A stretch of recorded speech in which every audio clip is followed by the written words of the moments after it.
daily go get up show. You think it ain't when it is?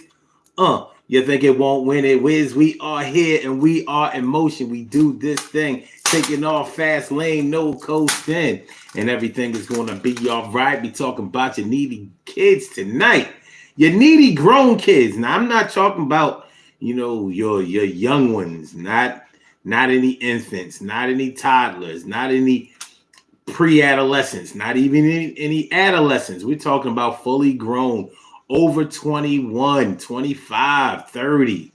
I'm talking about the children who will always be children and kids to you, always be babies to you, but to the rest of the world, they are super grown, able-bodied, and really need to get themselves together.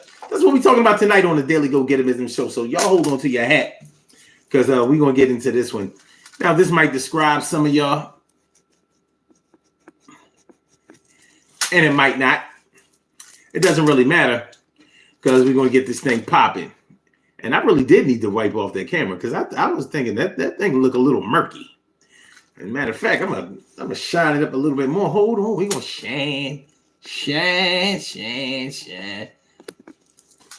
My light, I'm going to let it shine. There we go. Make sure that the picture is clear. But yeah, your needy grown-ass kids.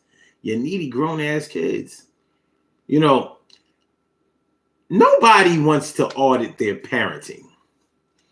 I certainly don't want to ever be called a parent who enabled their children, or somebody who taught their children the wrong ways, or somebody who didn't set a decent example for their kids. Nobody wants to be associated with any of those things. Not you, not I, not any of us. Of course you don't. Everyone wants their children or their child to say that, yo, I had the best parents ever. And a lot of kids do say that. Doesn't necessarily make it true, but a lot of kids say that because at the end of the day, they may see the sacrifices that their parents have made, and they may appreciate that on their own time, because you know how kids can get. They can get real selfish sometimes and really don't understand the things that you may have had to have done in order to make a good life for them. But we want to be the type of parents that have made a way for our children to be able to take care of themselves. Because one of the fears of most parents is that one day we're not going to be here. We're not going to be here to be able to take care of our children and to make sure that they have the things that they need, the things that they want, the things that are important to them, that they will be able to keep themselves healthy, keep themselves with a good roof over their head, and make a way for their children, who are your grandchildren, to be able to be all right. You got to make sure that your babies are making their babies okay. That's supposed to be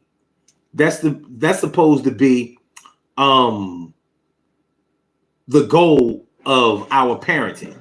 So we try to send the right types of messages to our children. We try to make sure that they get the things that they need. We try to make sure that they know how to balance a checkbook. They know how to save money. They know how to keep a job. They know how to do something, be useful, be worth something. That's part of the reason why we have our children do chores. We give them allowances. We teach them responsibility. We teach them respect. We may show them how to get a job, how to make sure that they're taking care of themselves. So it's not an easy task. It's not an easy task for any of us. But you can see the fruits of your labor when you do it right. And you can also see when you have totally goofed it up. When you have totally dropped the ball when it comes to your parenting. You can tell when you didn't exactly rock it out right. You didn't exactly.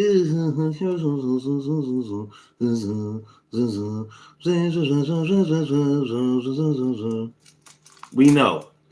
And unfortunately, some of our family members and friends and people who have observed the situation may give us a friendly reminder. Hopefully, it's not the legal system that gives you that reminder.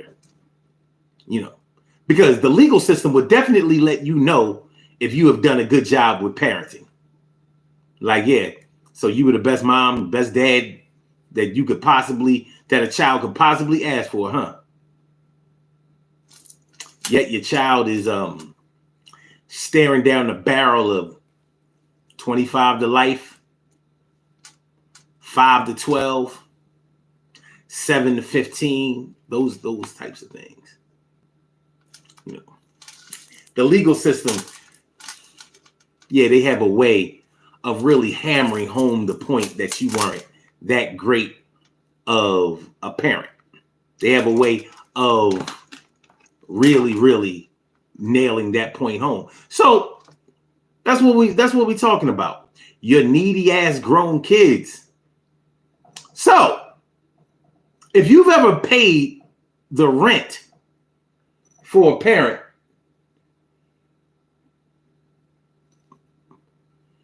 I swear this cat is ready to like scratch the house down. And yeah, I don't know if y'all have a cat, but if you have a cat, you know what it's like for a cat to just run back and forth. From what I understand, they just be trying to get some exercise. But back to the topic. Yeah, if you've ever paid rent for a fully grown adult for a period of time and made excuses for it, you know how crazy that can be.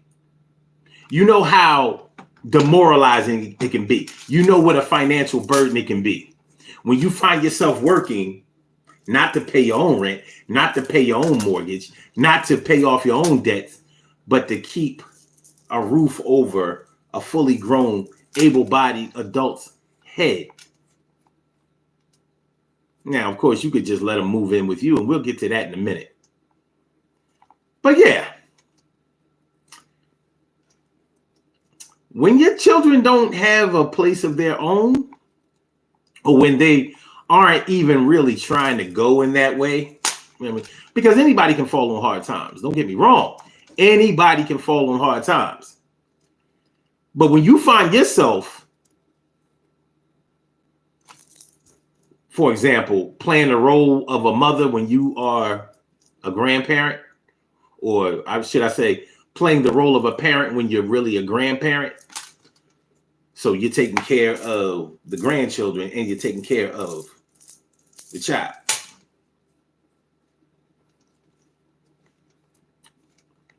Well, you could be doing it for more than one reason. You could be doing it because, hey, I love my child and I'll do whatever I have to do to make sure that they're okay so they can get back on their feet. And maybe they fell on hard times and need to get back on their feet. But far too often, the truth of the matter is that they have a drug problem. Far too often, the truth of the matter is they keep hooking up with people who keep robbing them. People like boyfriends, girlfriends. Quick to move somebody in with them, but slow to pay the rent. That's that type of thing. Quick to move somebody in to help with the rent, but slow to get the rent paid. It sounds like anybody else because that describes a few people I've known growing up, and they were somebody's kids. So you have to be responsible. I've seen people in my years as a landlord. I've had parents come and pay the rent for their children on some old, they can't come back and live with me no more. So yeah, Mr. McIntyre, here's your rent every month. I said, here's your rent every month. I said, here's your rent. The rent man is coming. I gotta work every day cause I got something to say. I don't play around when it comes to my kids and my grandkids, but they can't come with me to live. It's over. Like Rover can't do it no more. It's done. And it ain't fun. You're grown ass needy kids. You're grown needy ass kids. However you want to swing it. It's a real thing. It really is. And yeah. And it says a lot about you. If you enable your kids, listen, a lot of parents these days are definitely going to have a bunch of codependent children from what I see. See, when I grew up, us children of the 60s and 70s.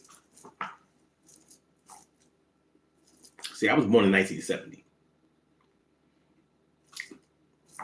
So I'm real close with the kids in the 60s.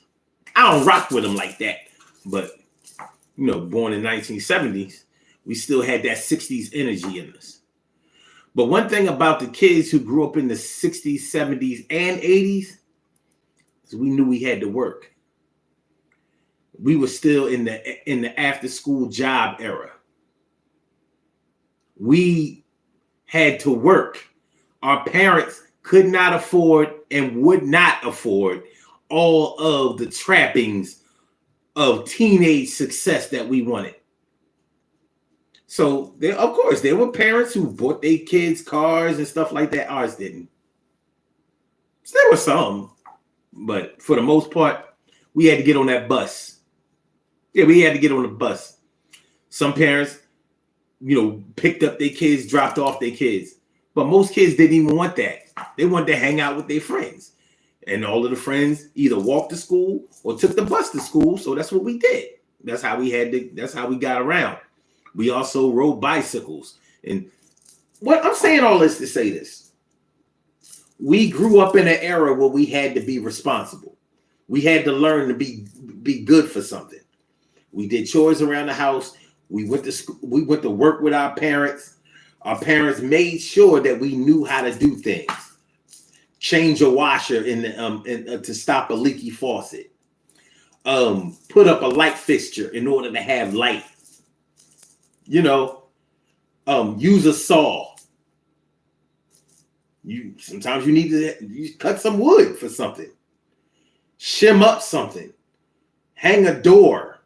Lay down some carpet. Do hair. You had to know how to do something growing up in our era. And normally, whatever you learned how to do, by the time you were 14, 15, 16 years old, you were putting that to use to be able to have sneaker money, movie money, your own phone money, designer jeans money. Oh, 2 and 3 finger ring money, gold chain money. Those were the things we grew up with valuing. And our parents wasn't going to buy us that. The only way we was going to get it is we had to have an after school job. The McDonald's, the Burger King, the Wendy's, the smaller chains, the Blimpie, White Castle, whatever, fast food, Roy Rogers, Arby's. You got an after school job. Some people had an after school job like an office job, work in a law firm, work at a bank, whatever, But we worked. And so we didn't know what it was like for our parents to have to pay our way because they wouldn't do it. They taught us better than that. So they would supplement our income. Like, for example, my after school job, I got to keep all of the money. And if it wasn't enough to get, let's say, a sheepskin jacket or a bomber or leather trench coat or something like that, if I wanted those things, they would add in the money. but I would never allow my parents to pay my rent. I've never paid rent. Me personally, I've never paid rent a day in my life. I've never paid rent. It's not how I was raised. My dad owned property. He showed me how to buy property. I bought property. We rented out property. I've never paid rent or a mortgage, ever. Ever. Not that there's anything wrong with that, but I've never done it. But nobody's ever done it for me either. So anyway, so if you've ever paid rent for a 30-year-old, 35-year-old, because they fell on hard times, you know what I'm talking about.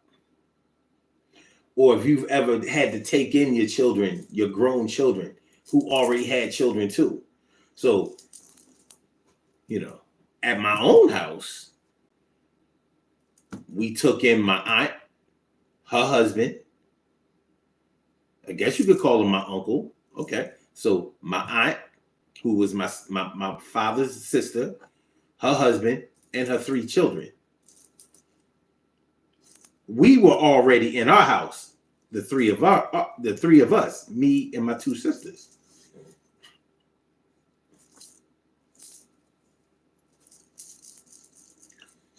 But we were helping out. Helping out. They didn't stay with us. They stayed with us for a couple of years, though. They was there for a minute. More than a year. I remember that. So, but that was a brother helping out a sister. That wasn't a parent helping out, It was a different time.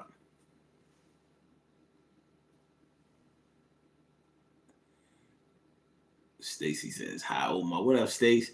And Erica. I'm sorry, EMT. I'm sorry. EMT, less 23 keys. I'm only 11, and I read this title. Omar, I'm a kid. Okay, that's cool. I know I didn't rate this show for kids, but since you're listening, this is for grown-ass kids. But since you're listening, it is what it is. I ain't gonna say nothing crazy.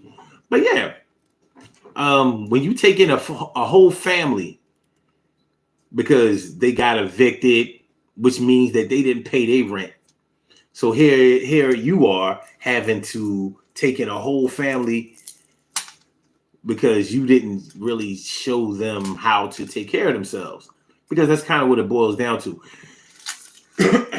I could see, kind of, if you were in transition, like maybe you moved to a different city, things didn't work out, you had to move back, and so you're staying with your parents to get yourself, get back on your feet, get a job, get it back together. That's one thing. If it's a situation where you're taking in a husband, a wife, or a wife and a husband and 2 or 3 kids, like, God bless you if you have enough room in your house to be able to do that. That's beautiful. But the other thing is, how do we get to this? How do you have a man and a wife and it ain't enough money to take care of the kids that they produce together? What are we doing? You needy grown-ass kids. Or you needy-ass grown kids. What are we doing? What are we doing? Some parents have had to buy cars for their children. Or I got a job out of town or whatever, you know what I mean? Must be nice. Must be nice.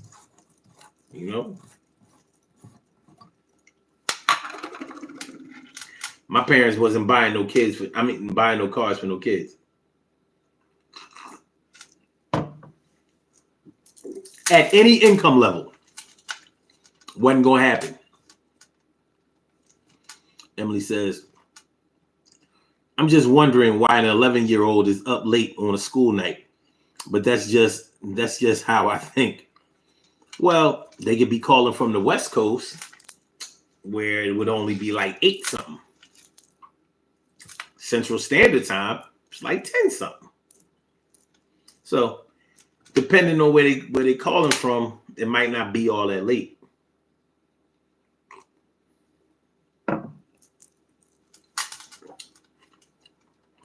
Also, of South Carolina, nope, they on the East Coast.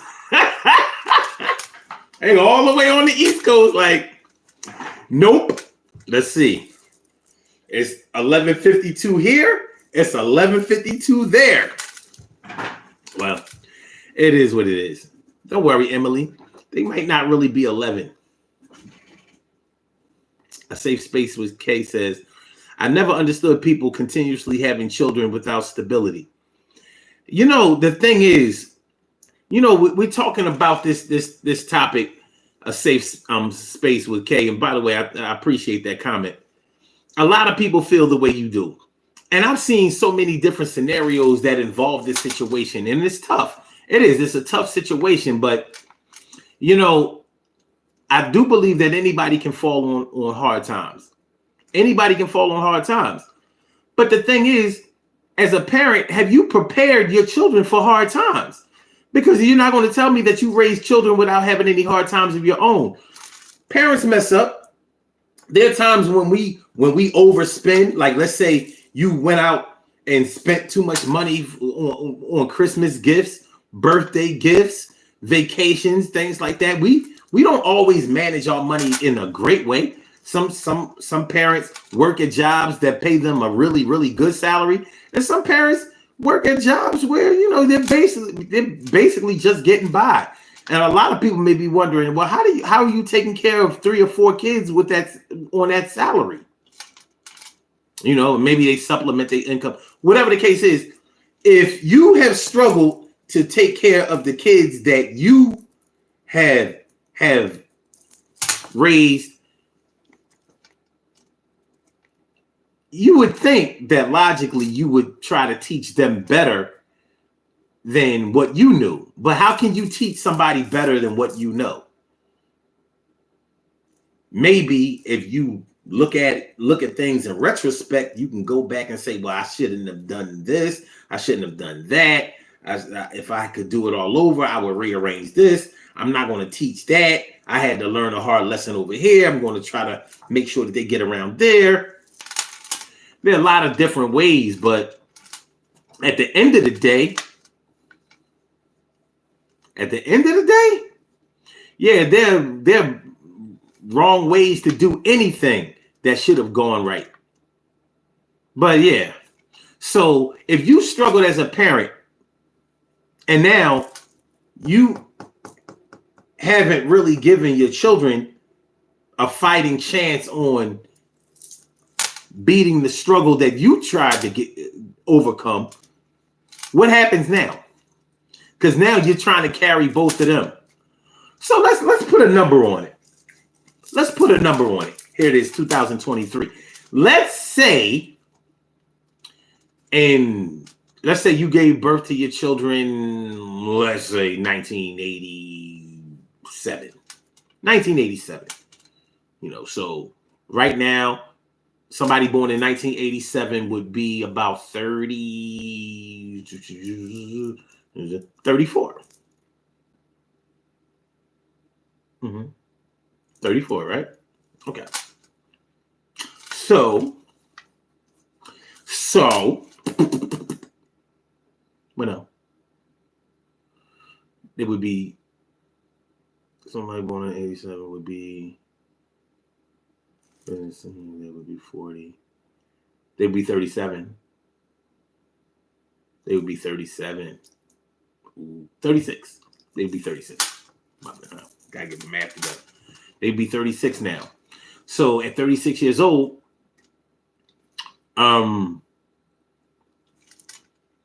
let's say in 1987 you were making about, it was a different time. Let's say you were making a decent salary in 1987, $12 an hour. $12 an hour wasn't a bad salary in 1987. So let's say you were making $12 an hour, which, you know, made you just about $25,000 a year in 87. Not rich by any stretch of the imagination, but you had enough to do some things that you wanted to do, buy some things that you wanted to buy in 1987.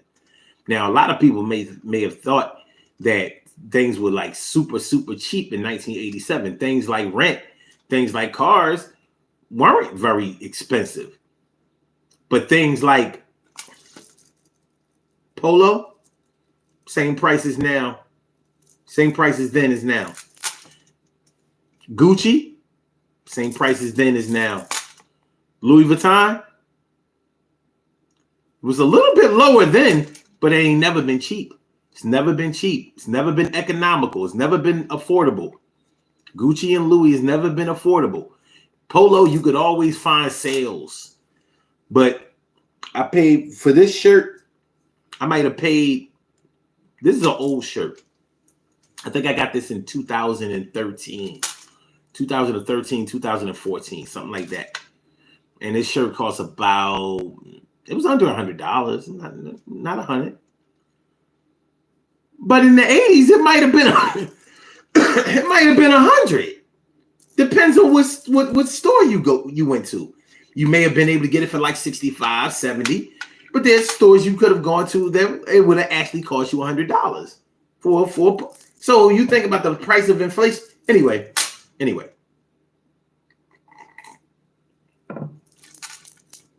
I'm saying all that to say that if you were a parent in 1987 that really wasn't making that much money, so you had to make sacrifices in order to be able to raise your children, you don't want to teach them how to struggle the same way that you were struggling. Hopefully, you will be able to teach them a little bit better.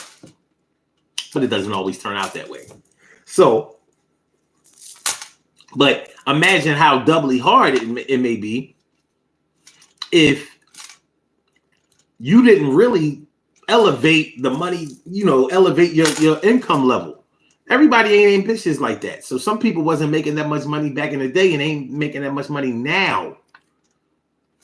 Hopefully you were in the union where you're going to get raises no matter what. That contract ain't going to stay the same. For everybody, it's not like that. So your grown needy ass kids, the codependent children.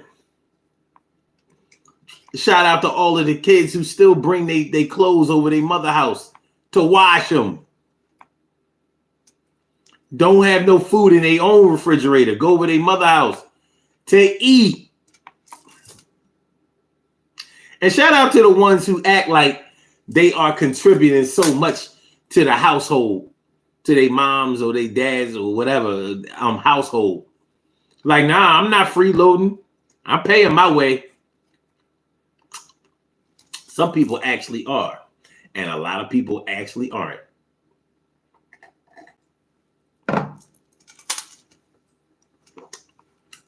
We're gonna be here a whole long time.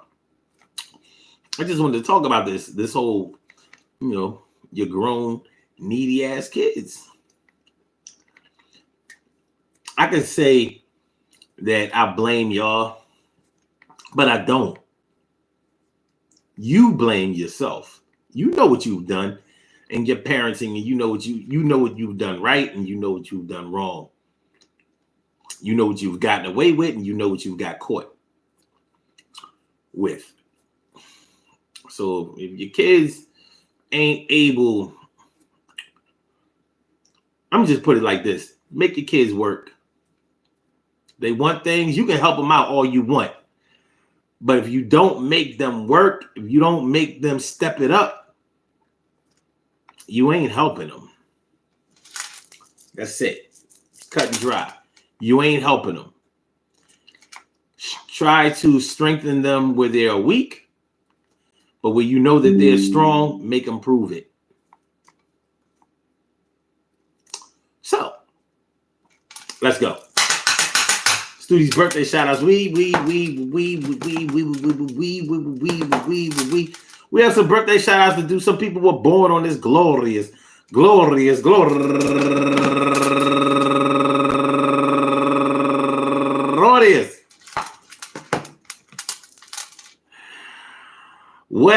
it's 12:07. old too now, huh?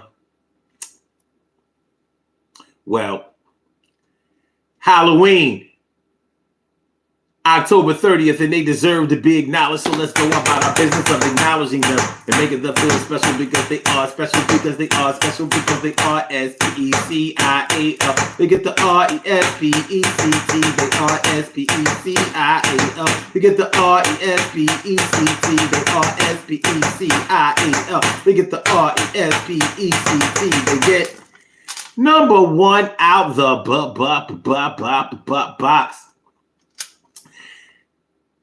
Tanika Austin, happy birthday to you. And also Danielle Thomas, happy birthday to you. And Sharon Turner, happy birthday. And Kathleen K, happy birthday. And Rihanna Giserth Puello, happy birthday to you. And Analda Lopez, happy birthday to you. And Christopher Sterling, happy birthday. And Brittany Dean, Nikisha Clark, Monique Roberts, Nafisa N.M., and last but not least, Rihanna Puello. Okay. For some reason, I thought I read that twice. For some reason. I want to say happy birthday to all of y'all. And I hope that today finds you all in good health, happiness, mind, body, soul, and spirit. And that goes out to each and every person out there born on this glorious October 31st, anywhere out there in the world, worldwide, internationally, and universally. All of y'all go ahead and turn up. But don't turn up too loud. Just turn up loud enough so everybody can hear you. Rock out, rock on and do the damn, rock out, rock on and do the damn, rock out, rock on and do the damn thing. You do your thing, y'all. Represent the queens and kings. You do your thing, y'all. Represent the queens and kings. Good things happen to those who wait. Great things happen to those who grind, and anything can happen to those who go for theirs. So go hard, go for yours, and remember, man, you grown, needy ass kids. I don't need to say a whole lot about it. You already know. I can't tell you how to feel, and I can't tell you what to do as a parent. But the evidence normally speaks louder than words, so you use the words to speak the evidence that you need to see, or you present the evidence to make the words say what you needed to say. Peace to all my day ones, my everydays, and my brand news. I love y'all to death. Resuscitate y'all. Love y'all right back to life. We will be back tomorrow with another daily go-getterism show, and I hope it's going to be just as late. I'll holler at y'all, man. Y'all be good. Make sure y'all hit the like button. Make sure that y'all share the show. Make sure that y'all subscribe to the channel if you haven't subscribed to the channel yet. One love, baby. Peace. All right. Happy Halloween. Trick or treat.